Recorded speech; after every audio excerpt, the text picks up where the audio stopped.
Bonsoir tout le monde, nous sommes mardi et c'est la rentrée. Nous retrouvons notre émission Soyons Zen. Bonne année à mon invité, meilleurs vœux de mon invité qui est Benoît Leroy. Bonsoir Benoît. Bonsoir, bonne année. Merci beaucoup. On se retrouve cette année, on s'était croisés l'année dernière pour une émission qui parlait de l'Ayurveda et ça tombe bien puisqu'on va encore en parler cette année. Oui. Tant qu'à faire. Parce que c'est vrai qu'on en avait parlé longuement, durant 1 heure, mais on n'en avait pas fait le tour. Et je pense qu'après cette heure-ci, on n'en fera pas encore non plus le tour. Non, et je pense qu'on a survolé la fois dernière. Oui. On a planté le décor, on va dire. Voilà. En quelque sorte. Donc l'Ayurveda, si on démarrait d'abord en parlant de cette philosophie, puisque c'est une philosophie, l'Ayurveda. Oui, l'Ayurveda, c'est une philosophie. Donc, en Ayurveda, on peut vivre jusque 150 ans. Donc, c'est énorme. Voilà, autant vivre jeune et en bonne santé. Et c'est une médecine préventive. Donc, toutes les connaissances de la vie, du corps humain, mais de la vie aussi, vont nous conseiller d'adapter notre mode de vie pour pouvoir vivre longtemps. Donc, ça veut dire que l'Ayurveda est une médecine. C'est une vieille médecine, on l'a dit. Oui. Qui a combien plus de 10 000 ans. Plus de 10 000 ans. Oui. Wow. Une médecine, mais qui passe beaucoup par l'alimentation, si je ne m'abuse. Alors, elle s'appuie sur l'alimentation, puisque ça, c'est la base de la santé, pour eux. C'est vraiment la base de la santé. Quand j'avais été en Inde, j'ai été voir un médecin et on s'assied, on s'était déjà vu, donc on s'assied pour parler. Il me dit, Benoît, pour l'Ayurveda, l'alimentation, c'est la base de la santé. Je dis, OK. Et puis on étudie, j'étudie pendant 15 jours avec lui, puis je repars chez un autre pour étudier aussi, on s'assied et il me dit exactement la même chose. Donc voilà. Donc oui, tu pouvais y croire. Oui. L'Ayurveda s'appuie sur les 3 doshas. Qu'est-ce que c'est que ça, des doshas? Dont on a parlé, mais assez succinctement. Oui. Donc on tient compte des 5 éléments qui se trouvent autour de nous, la terre, l'eau, l'air, l'éther et le feu. Et de ces 5 éléments, on en a fait 3 doshas. Donc, il y a Kapha qui est la terre et l'eau. Oui. C'est quelqu'un qui est... c'est la structure aussi du corps, Kapha. Et en même temps, c'est quelqu'un qui est très fidèle, qui est un peu lymphatique quand même, un petit peu d'embonpoint aussi. Mais il a une peau quand même assez chaude, assez lubrifiée aussi. Et c'est quelqu'un qui va aller plus lentement. D'accord. Et s'il peut faire demain ce qu'il fait aujourd'hui, c'est pas bien plus mal. Aussi. C'est pas plus mal aussi. On a... procrastinise. J'arrive jamais à le dire. Non. C'est comme l'Ayurveda. Non, l'Ayurveda, maintenant, j'y arrive bien. Donc ça, c'est Kapha. Kapha. Après, tu as Pitta. Pitta, c'est le feu. Le feu et l'eau.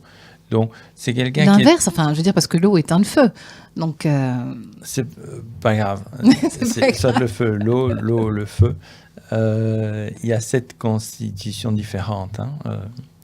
Et Pitta, c'est quelqu'un de très intelligent qui va observer tout très, très vite et qui est très organisé. D'accord. Mais c'est quelqu'un de très nerveux également intérieurement. Oui. Il peut partir en colère en 30 secondes et puis se calmer en 45 secondes après. D'accord. Et lui a une peau aussi, il a toujours chaud. C'est le feu. Oui. Il n'aime pas le soleil moins, plus ou moins. Et de temps en temps, il a des pertes de cheveux parce que ça chauffe trop là au-dessus, donc les cheveux s'en vont. D'accord. Surtout chez les hommes. Oui, chez les femmes, c'est plus embêtant. Oh oui. Mais ça arrive, bien sûr. Oui, parce que une médecin m'expliquait justement qu'il y avait beaucoup de pitta aussi chez la femme, dû aux menstruations. Oui. Donc, voilà. On n'a pas de chance. Et alors, il y a Vata, qui est l'air et l'éther. Ça, c'est une personne qui a tout le temps froid, qui est l'air, en fait, qui parle beaucoup, qui bouge beaucoup, qui doit changer souvent de métier, qui doit changer aussi assez souvent de demeure et tout. Un pigeon voyageur. Voilà. C'est le mouvement dans le corps. Hein. Et donc, de ces 3 doshas, on prend le dosha de la naissance qui est le prakriti.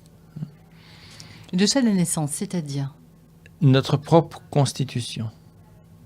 Parce que il y a des tests sur Internet pour voir les constitutions et tout, mais il y a tellement de subtilité pour définir la constitution qu'il vaut mieux demander à un médecin qui va prendre le pouls, comme je l'ai expliqué la fois dernière, et la constitution va, selon la pulsation des pouls, ça peut être soit kapha, soit vata, soit pitta, soit kapha pitta, kapha vata. Ah oui, donc c'est vrai qu'on peut être plusieurs à la fois. On peut être plusieurs, au moins, souvent deux, voire les 3, mais plus rares. Et donc Et on est en bataille alors quand on est 2, non? Parce que c'est notre constitution, donc on peut être pitta vata, on peut être kapha vata, il y a pas de, c'est notre équilibre. Oui, d'accord.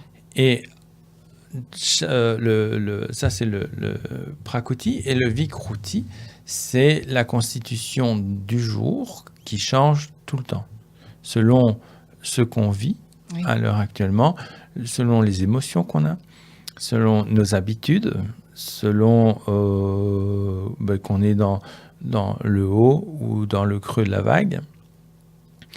Tout ça va jouer sur la constitution du jour. Et le médecin va ressentir, en prenant toujours le pouls, il va ressentir le déséquilibre qu'il y a, parce que généralement le vikruti, ça veut dire déséquilibre en sanskrit. Il va ressentir le déséquilibre qu'il y a. Il va vous écouter aussi, parce que voilà, vous allez raconter ce qui se passe au jour le jour, et observer, voir comment vous vous tenez, comment vous parlez, et de là, il va pouvoir vous aider à retrouver la constitution de naissance. Ah voilà, c'est ça que je voulais savoir.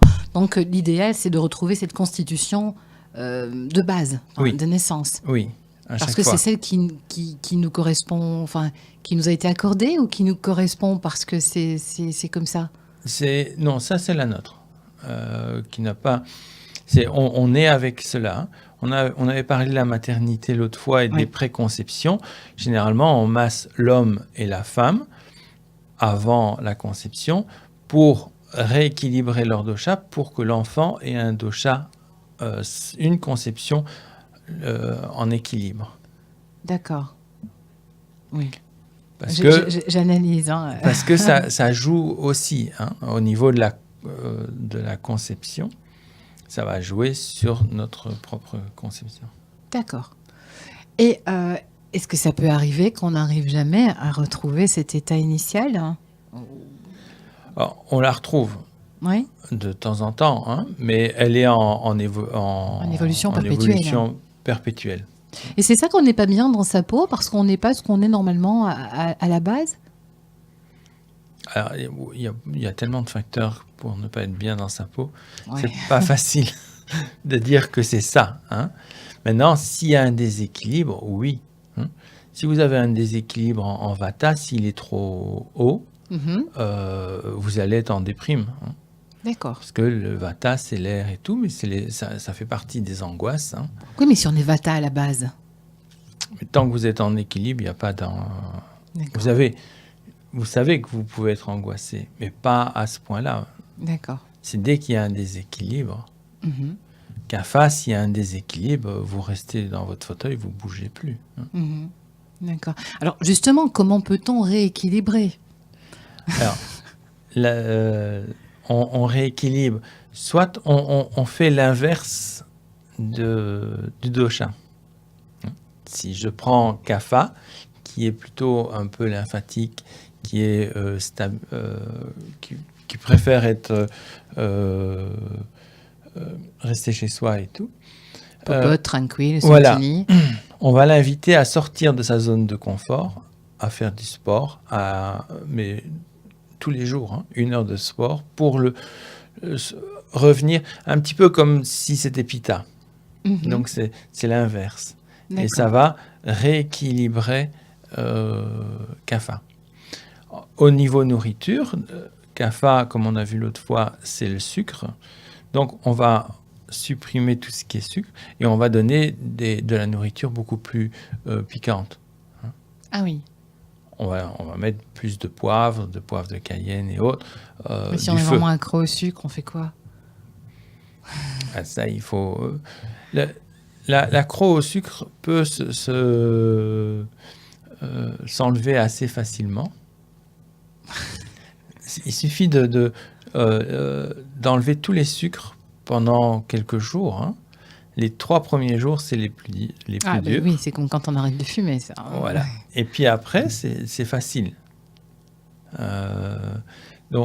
Mais même si vous allez remanger du sucre après une vingtaine de jours, 21 jours si vous voulez, vous allez dire « Ah non, ça c'est trop sucré ». Oui, parce qu'on aura perdu ce goût, cette tentation. Et quand tu parles d'une vingtaine de jours, ça veut dire que pour rééquilibrer un corps qui est trop ceci pour redevenir cela, ça prend un certain temps. Donc voilà, ça ne se fait pas du jour au lendemain. Non, c'est ça que tu veux dire? Non, il faut un petit temps. Je pose la question. En Inde, on a des cures de 7, 14 ou 21 jours. On peut aller jusqu'à 42 jours en cure, massage et alimentation. L'alimentation, après, on peut continuer. Mais et je comprends, parce que j'ai des clients qui viennent une fois, parce qu'ici, on n'a pas encore cet automatisme de venir 7 jours d'affilée. Donc, et c'est un programme qui s'enclenche, et de temps en temps, il y a des petits accros, donc ils reviennent assez rapidement. Et c'est vraiment du 1er au 7e ou au 14e ou au 21e jour, c'est tout un programme qui s'enclenche au niveau du corps. Ouais. Le temps qu'il impacte le temps, oui. Du changement?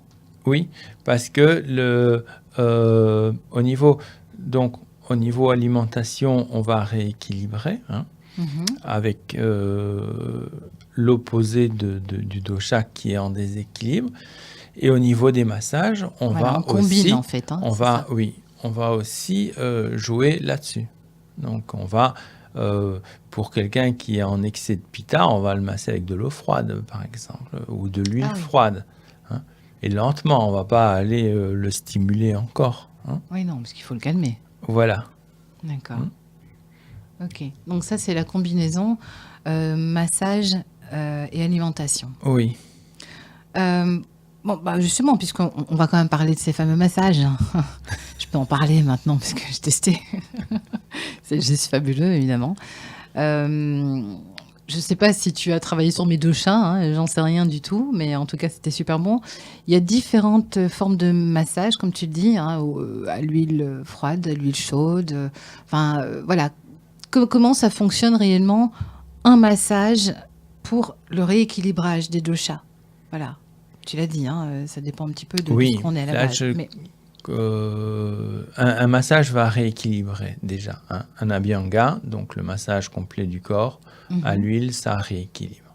Ça rééquilibre les points énergétiques. Après, on a effectivement, il y a le Shirodhara qu'on voit souvent en photo, ce bol d'huile au-dessus du front et l'huile qui coule.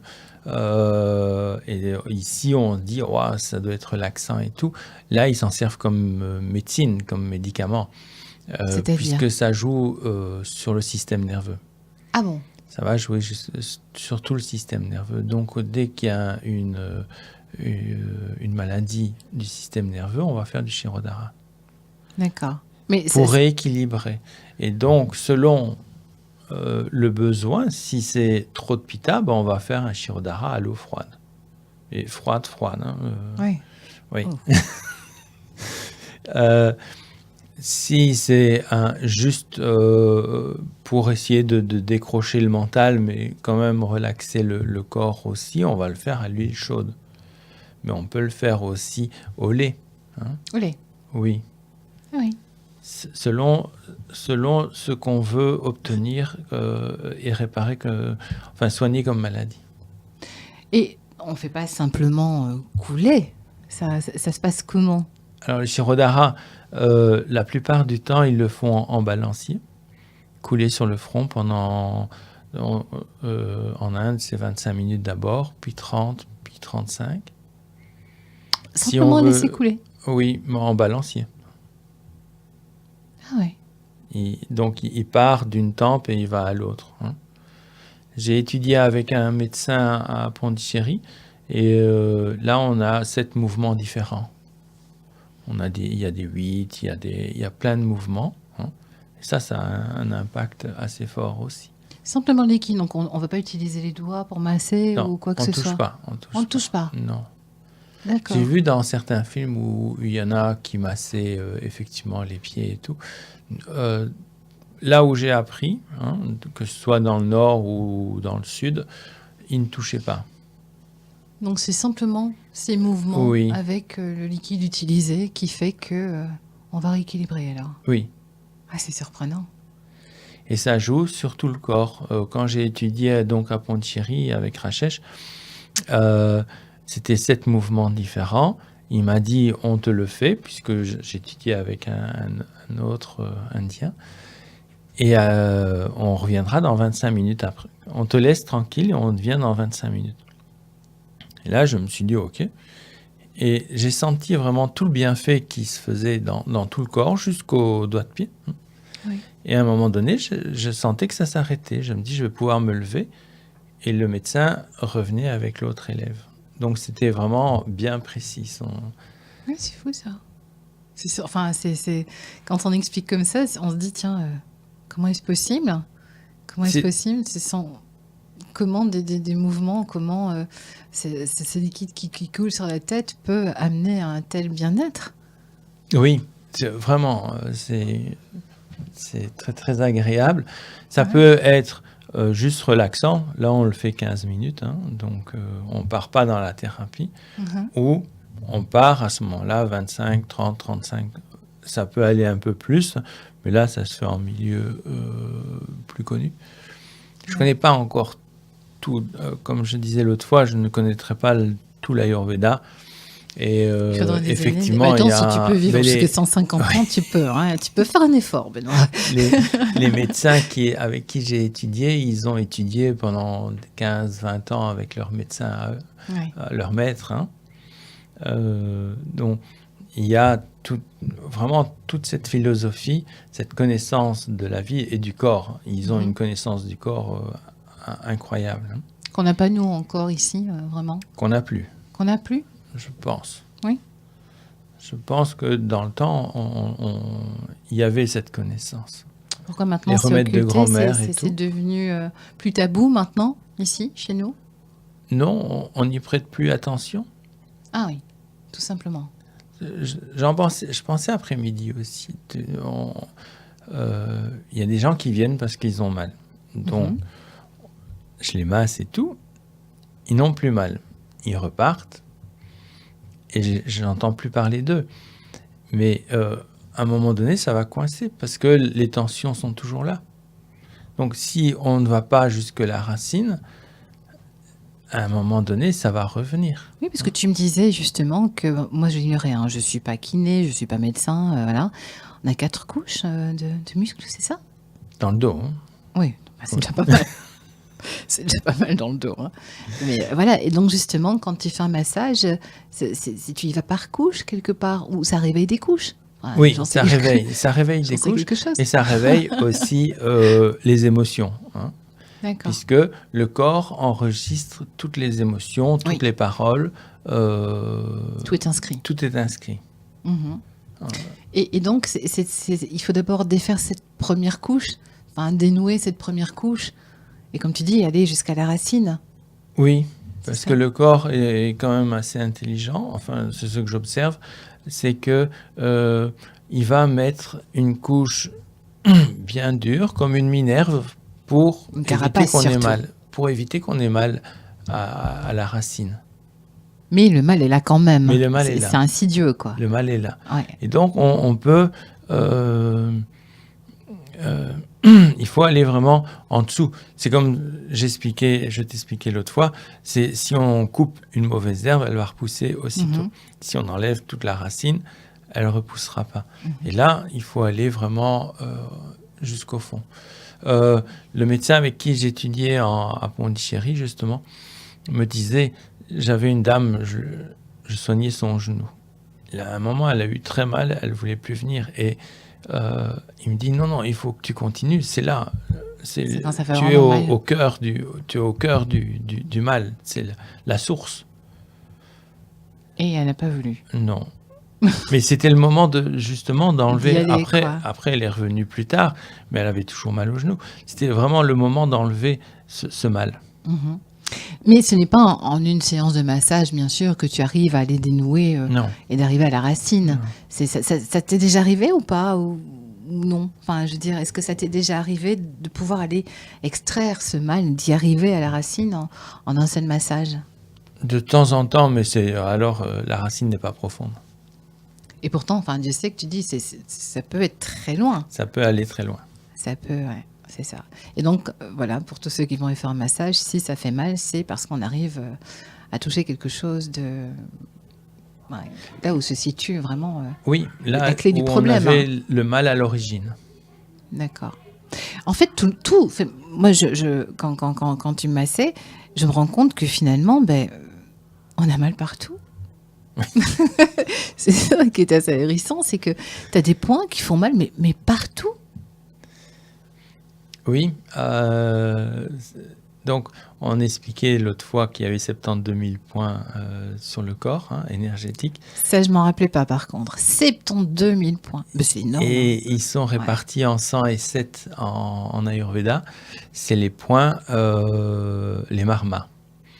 Avant, donc dans la pointe de l'Inde, on a, si on regarde la carte, sur la gauche, il y a le Kerala et sur la droite, il y a le Tamil Nadu. Et dans le Tamil Nadu, il y avait la médecine qui s'appelait le Siddha. Et eux appelaient ça les points d'impact. Pourquoi? Parce que les guerriers s'en servaient. Ils savaient exactement... Ou de frapper pour faire mal. Oui, il y avait des points d'impact pour la mort, pour la paralysie et tout. Donc, ils s'en servaient vraiment pour ceux qui voulaient, s'ils voulaient le tuer, s'ils voulaient le paralyser et tout. Après, il y avait les médecins qui arrivaient pour travailler ce point d'impact et le rouvrir pour redonner, enlever la paralysie, par exemple. Oui. Et ça, c'était les points... en Ayurveda, ça a été les points marma. Il y en a 107 qui vont agir, c'est les points énergétiques, sur tout le système nerveux, sur les articulations, les muscles. Et ça, quand c'est fermé, ça fait mal. Je prends un peu l'exemple, c'est quand il y a les soldes. Tu vois, on arrive à 8h du matin, la porte elle est fermée et tout le monde s'agglutine. Ouais. À un moment donné, on est comprimé là. Et si la porte ne s'ouvre pas, on commence de plus en plus, oui. oui. C'est la même chose pour l'énergie. Si la porte elle est fermée, elle va s'agglutiner là. Ce qui peut se passer, c'est qu'elle va prendre un autre chemin et là, il y a les maladies qui vont s'installer. Donc ça veut dire que si notre énergie n'est pas bonne, c'est un terrain propice effectivement à ces maladies qui peuvent débarquer? Oui, aussi, entre autres. Donc ça veut dire aussi que si on ouvre ces portes, on peut s'éviter pas mal de pépins? Aussi, oui. Les points marma vont vraiment soigner pas mal de choses. J'ai vu un monsieur qui avait un AVC là-bas, toujours à Pondichéry, on étudiait, et on l'a massé, et le médecin travaillait uniquement les points marma. Nous, on le massait et le médecin. Mais on le portait du taxi à la table de massage, et le deuxième jour, il est parti tout seul. Et après 3 semaines, il est parti travailler. C'est comme s'il avait pris des vacances, il n'avait rien eu. Sans médicaments. Oui, oui. C'est uniquement super par incroyable. massage. Donc ça peut nous permettre de retrouver un sens à notre vie aussi, finalement. Aussi, oui. Parce que l'Ayurveda, ce sont aussi ces émotions, hein, c'est ça que tu me disais tout à l'heure. Ils en tiennent compte. Ils tiennent compte des émotions, de ce qu'on vit. Hein. Et ils vont prendre le temps de parler avec toi pour essayer de démêler un peu tout ça avant. Donc c'est ça, cette séance de papoteur avant un massage. C'est parce que tu analyses alors finalement en quelque sorte la personne qui va recevoir ce massage. En même temps, oui, pour voir un petit peu vers où on part. Donc chaque mot a son importance alors aussi. Un peu. Donc il faut avoir un petit côté psy aussi, hein, quelque part, non? Peut-être. Ouais, j'imagine. Parce que c'est vrai que voilà, on se libère d'abord par la parole avant de libérer son corps. Oui, comme je t'expliquais avant de commencer aussi, il faut avoir beaucoup d'intuition. Les médecins là-bas en ont vraiment beaucoup. Ils savent à qui ils ressentent très fort la personne qu'ils ont en face. D'accord. Donc ils savent directement aller alors au cœur du problème. Aussi, oui. Puis conseiller et aller directement à la source. C'est fascinant. Je te propose de faire une petite pause musicale, si tu veux bien. D'accord. Et puis on se retrouve juste après. D'accord ? Ça va. On revient donc dans notre émission Soyons Zen avec Benoît Leroy, puisqu'on parle d'Ayurveda. On parlait des doshas, du rééquilibrage des doshas. Hein, Benoît, si je ne m'abuse, il y a quelques instants. On n'en a pas fini avec ça. Hein, on a parlé donc de l'alimentation, on a parlé des massages. Qu'est-ce que tu peux encore nous dire? En alimentation, on peut revenir, je ne sais plus si on en a parlé l'autre fois ou pas. Donc, si tu veux rééquilibrer un kapha, on a parlé effectivement, on ne va pas lui donner du sucre. Oui. Mais le pitta, on ne va pas lui donner du feu, on va lui donner du sucre. Ah, si je pouvais pitta. S'il a un excès de pitta... Oui. Ah oui, il faut contrer ça alors. Il faut contrer. D'accord. Donc un excès de feu, il faut diminuer tout ce qui est piment et lui donner quelque chose de plus sucré ou amer et astringent, parce que Vata, c'est amer et astringent. D'accord. Et c'est la même chose en Vata, on va lui donner moins de cru, puisque c'est sec, tous les fruits secs et tout. Le cru, on va moins lui donner d'amer et astringent, on va lui donner plutôt du piquant ou du sucre. Donc, dans les deux autres, on va aller dans les deux autres doshas. D'accord. Pour rééquilibrer. Maintenant, s'il n'a pas assez, on va monter. Donc, si kapha est en perte, on va lui donner du sucre. On va leur donner les goûts qu'ils ont besoin. En fait, il faut tout le temps se rééquilibrer, alors, si je comprends bien. Non, pas forcément. Non, pas forcément. Pas forcément. Et en même temps, en mangeant des 6 goûts, comme on avait parlé la fois dernière, le matin, à midi et le soir, le corps va se rééquilibrer aussi. Le corps est intelligent. Eh ben oui, heureusement. C'est important quand même. Mais ce sont des cures, donc tu as dit 7, 14, 21, voire 42 jours. Oui. Voilà. Il faut être suivi pour pouvoir réaliser cet équilibrage alimentaire. Là-bas, en Inde, il y a un médecin à chaque fois. Dans tous les hôpitaux, il y a des masseurs et il y a un médecin. Dans tout centre, il y a un médecin, un centre qui n'est pas hôpital, il y a un médecin et il y a des masseurs et des masseuses. Et la cuisine adéquate aussi. D'accord. Et généralement, on en parlait l'autre fois aussi, c'est souvent des cuisines de la nourriture qui va détoxifier le corps.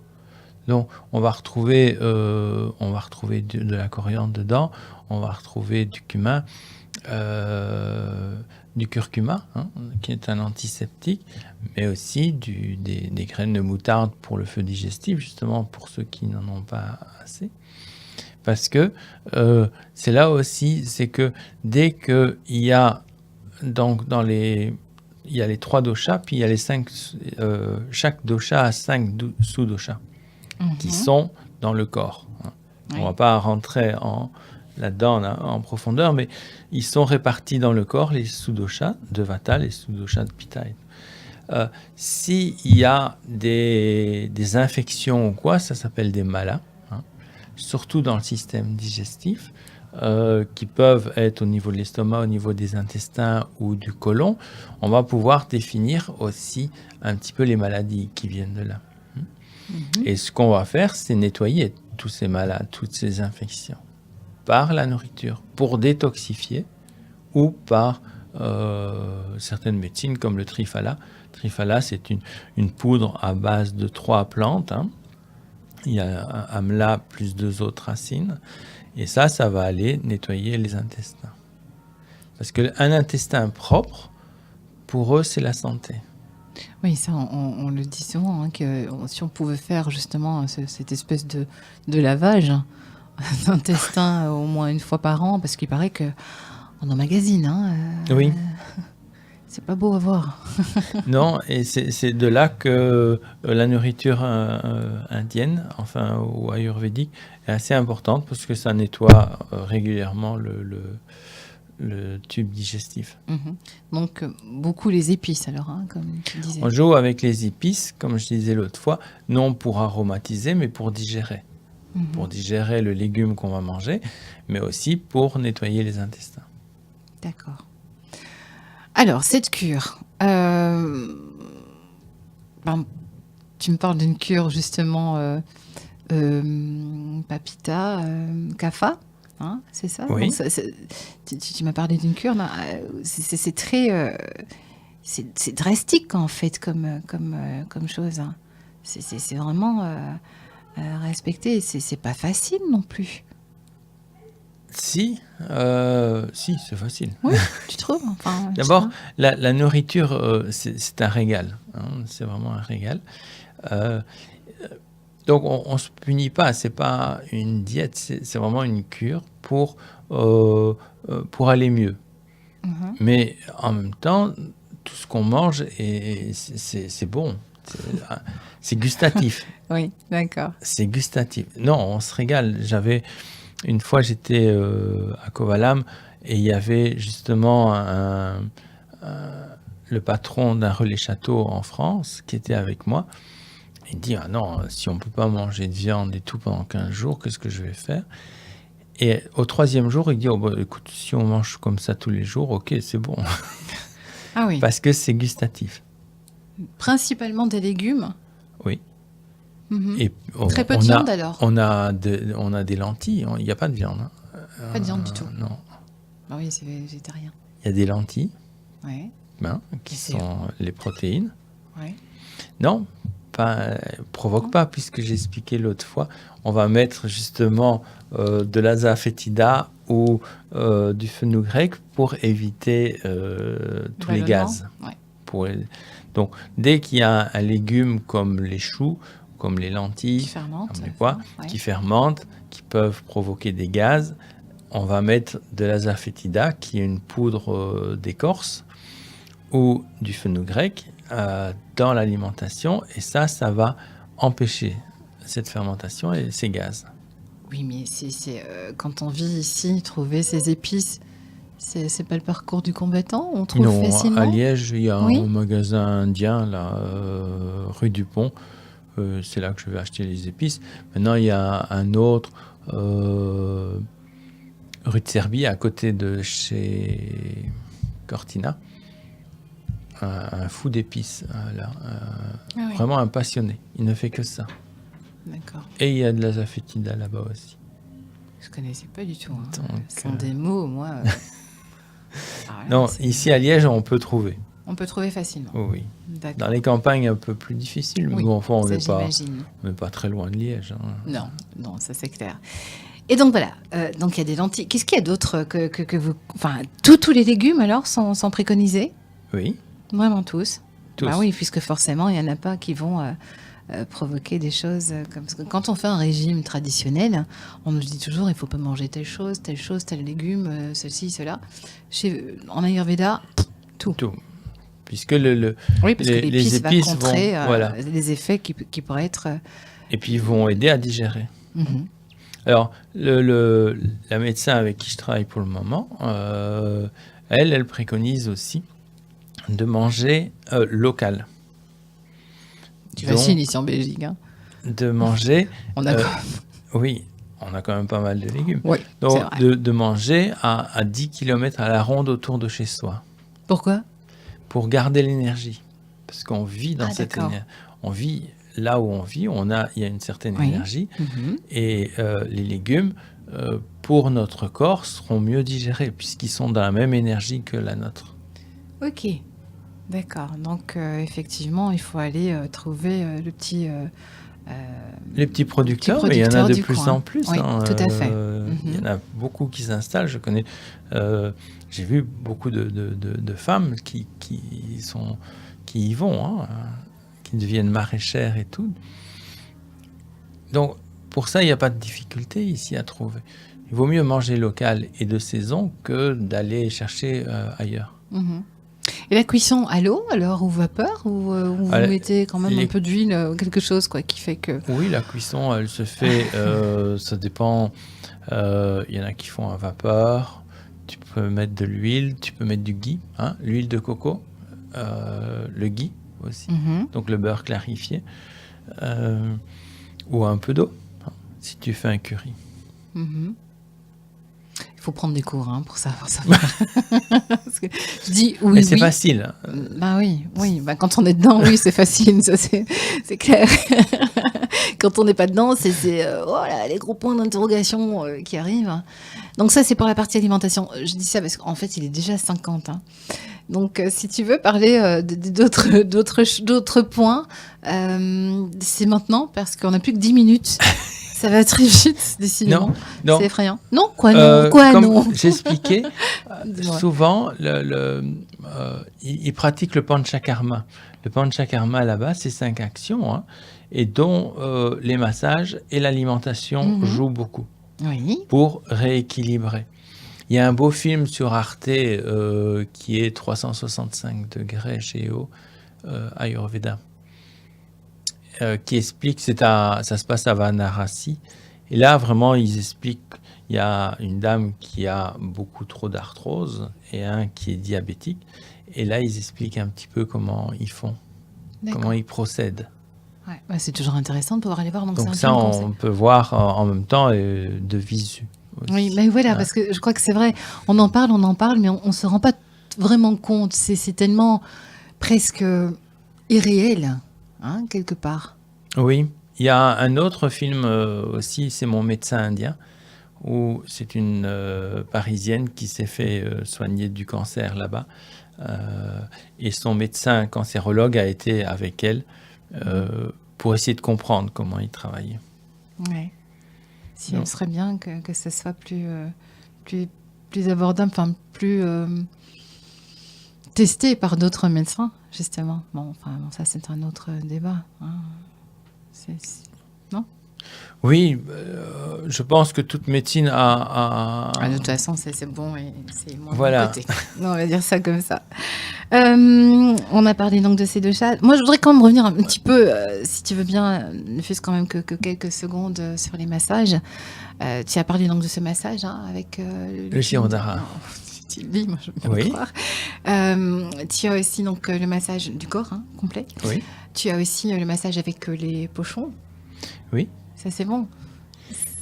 Qu'est-ce qu'il y a dans ces pochons ? C'est quoi un pochon pour les gens qui ne savent pas ?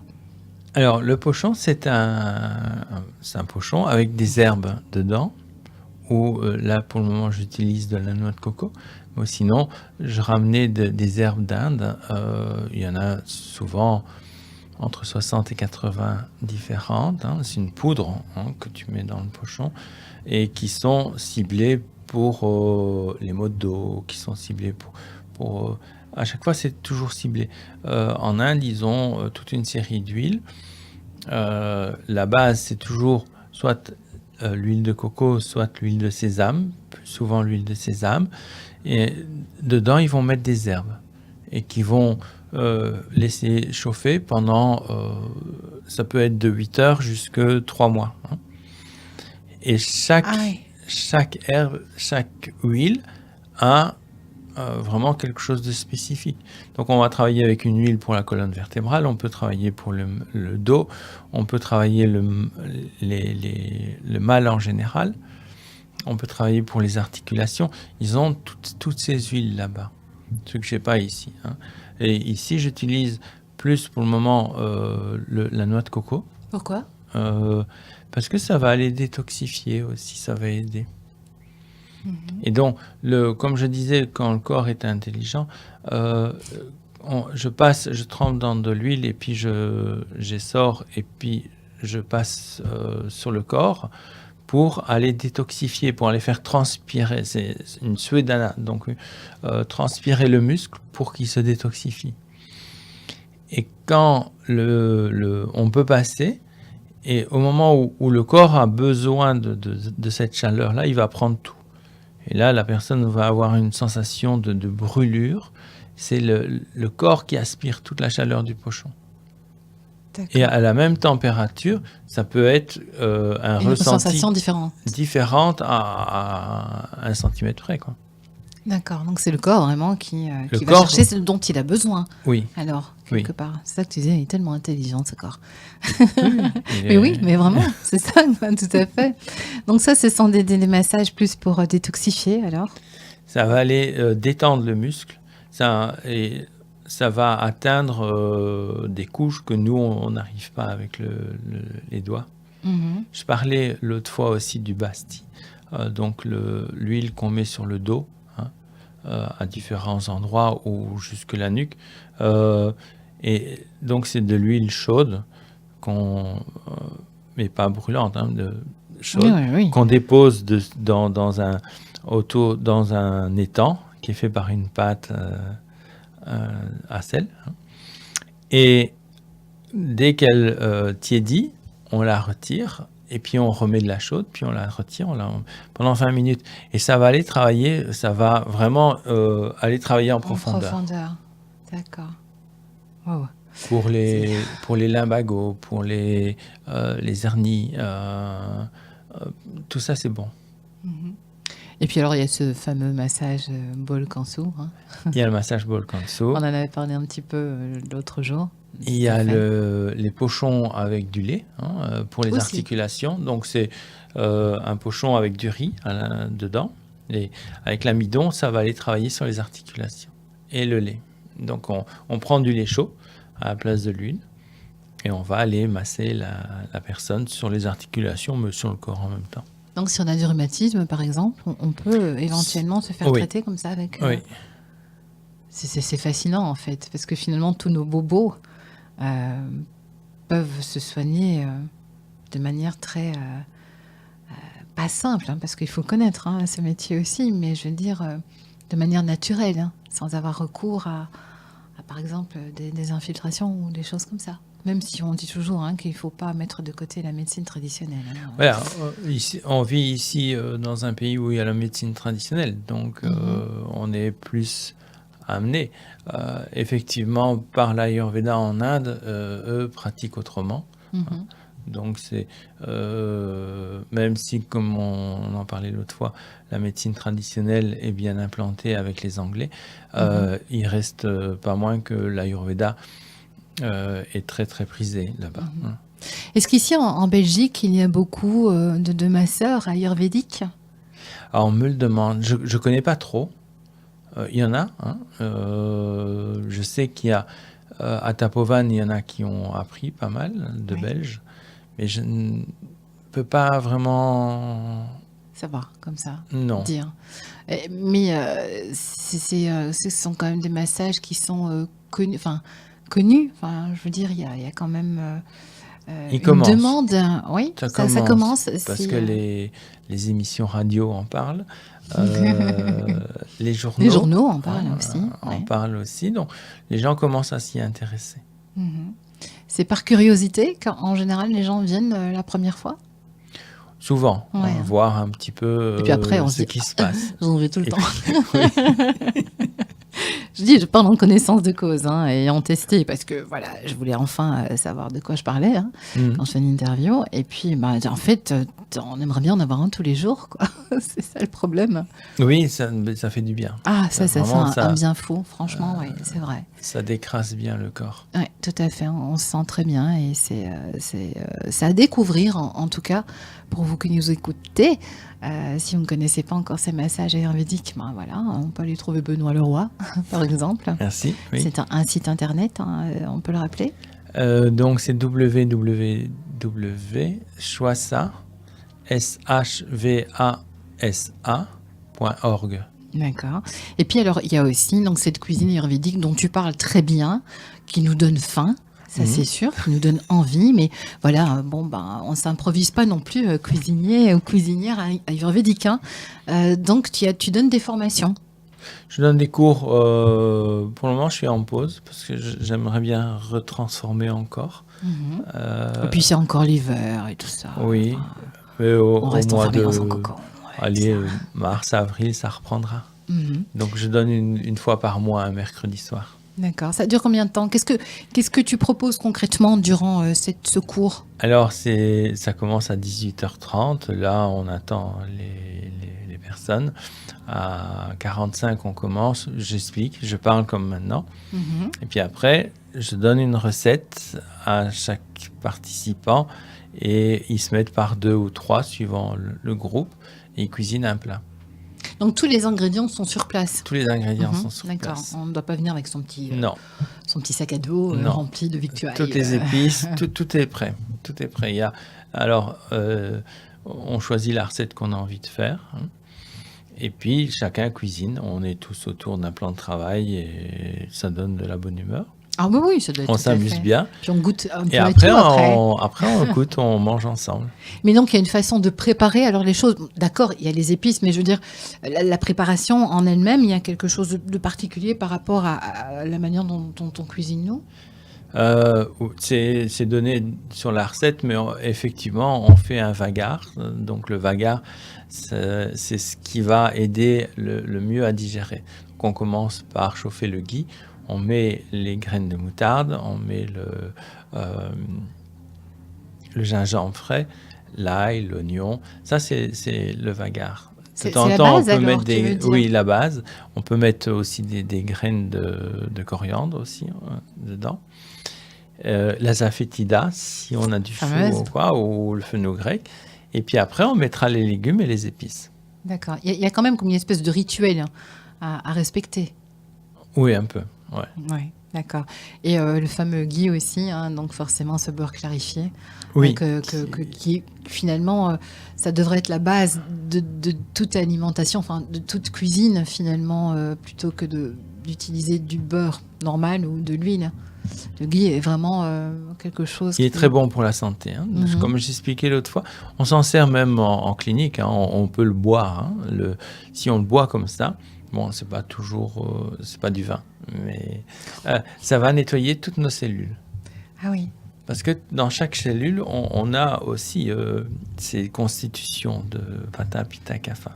D'accord. Mon Dieu, qu'est-ce qu'on est complexe quand même. Faut bien avouer.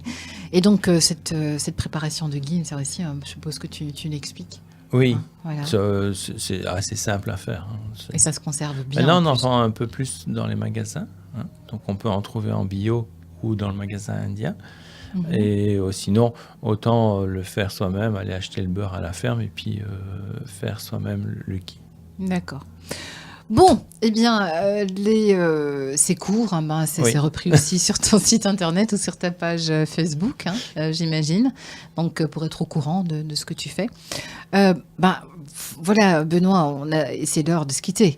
On n'a pas encore parlé vraiment de tout ce qui fait l'Ayurveda, bien entendu. On se reprendra un rendez-vous parce qu'il y a encore d'autres choses à parler. Oui. Finalement, c'est tellement vaste que on pourrait en parler pendant des heures et des heures et des heures. Et puis toi-même, tu vas à chaque fois réapprendre des choses en plus. J'aime bien. Je connais pas encore assez, je trouve. Donc, on n'en a jamais assez non plus. On veut toujours aller plus loin, aller chercher le petit truc en plus.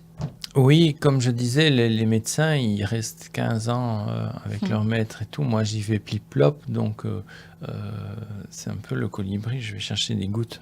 Oui. Mais comme tu vas Mais vivre jusqu'à 150 ans, Benoît, ça va aller. Hein, tu peux le faire. Bah écoute, voilà, je pense que la meilleure chose, donc si on veut te suivre, si on veut savoir comment ça se passe, si on veut vivre un massage, eh bien c'est prendre contact avec toi et oui, puis de vivre cette aventure, parce que c'est en quelque sorte une aventure, hein, finalement, un massage. En tout cas pour moi, c'était une fameuse aventure. Mais, mais voilà, je pense que c'est à découvrir et surtout à apprécier et à vivre. c'est vraiment découvrir son corps. Oui, et ça, c'est pas Oui, toujours évident, hein, ceci dit. Et c'est découvrir aussi toutes ces vertus qui font que on se rend compte qu'on a un corps, oui, tout ça simplement. c'est oui. Hein, parce que c'est ça aussi. Parfois, on vit avec soi-même. On se rend plus compte vraiment de qui on est et qu'on existe, qu'on a un corps, qu'on a une tête, qu'on a tout ça, quoi, qu'on est vivant. Donc voilà, par toutes ces formes de médecine, comme l'Ayurveda, eh bien, on réapprend un peu qui on est. Oui, Hein, on peut oui, dire ça comme ça. et découvrir, j'avais dit une fois à une dame comme ça, parce qu'elle avait mal un peu partout. J'ai dit, mais je suis votre guide touristique de votre corps. Vous commencez à le Le découvrir. tour opérateur. C'est vrai, c'est pas mal. Ben, voilà, donc Benoît Leroy, guide touristique de votre corps, à retrouver donc sur Facebook, entre autres, et donc le site internet. Benoît, merci. Merci beaucoup aussi. Passe une belle soirée, et Et puis, à vous, puis à toi et à vous. oui, à tout le monde de l'autre côté de la radio.